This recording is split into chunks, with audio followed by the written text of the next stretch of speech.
everyone and welcome to today's video in Mudit's chess channel. I am Mudit and today I am going to show you a game between Alexander Petrov as black and Alexander Hofman as white.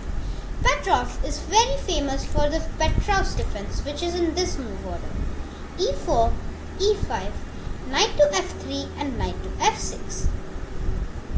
In this game, Petrov decided to go against his famous opening, the Petrov's defense, and instead played knight to c6, the standard move. We have bishop to c4, the Italian game, bishop to c5, c3, the main line, knight f6 and d4.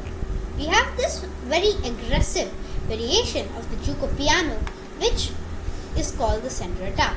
The idea of this is when you take, I'll go e5 before taking here and claiming my center. Here, in a perfect world, after black saves the knight, we would take on d4, having a strong center. Here, nowadays, you would see many players playing d5, attacking this bishop back, and the game continues. But we are in the 1844. We are in the year 1844, so we wouldn't see the players playing most of the modern variations that time. So now we have knight to e4. This invites white to trap the knight with playing bishop to d5. This knight has no escape.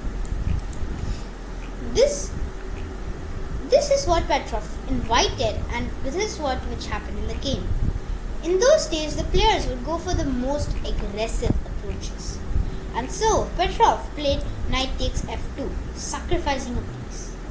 A piece sacrifice couldn't be declined in those days. So now we have king takes f2 and going d takes c3, Petrov gives a discovered check. Here king f1 is a safer approach, while king g3 is what was played in the game.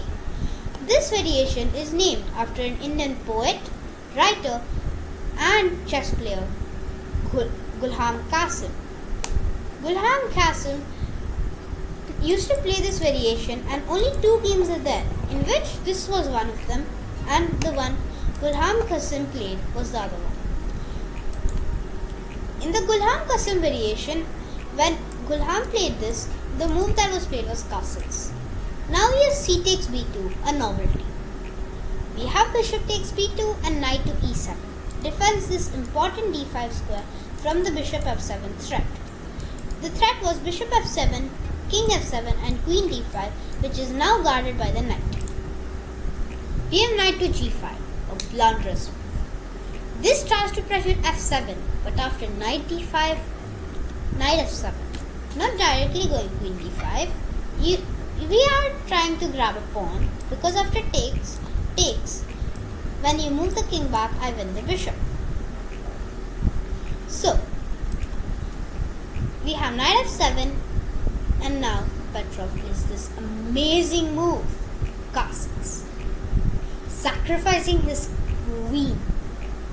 And now we have the accepted variation of the sacrifice, because the knight couldn't escape anywhere as it was trapped. Now Petrov goes for a maiden 14 moves, as you can see in the evaluation bar. Now it has changed to 13, but it's still 14. We have the best moves played by Petrov in all the variations, in all the positions starting from here.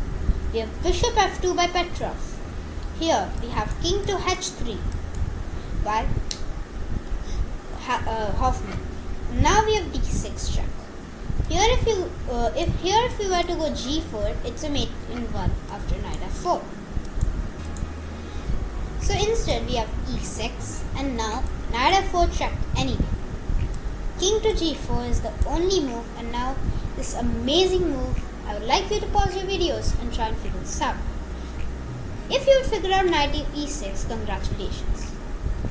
We have knight e6, bishop e6, and now king to g5, as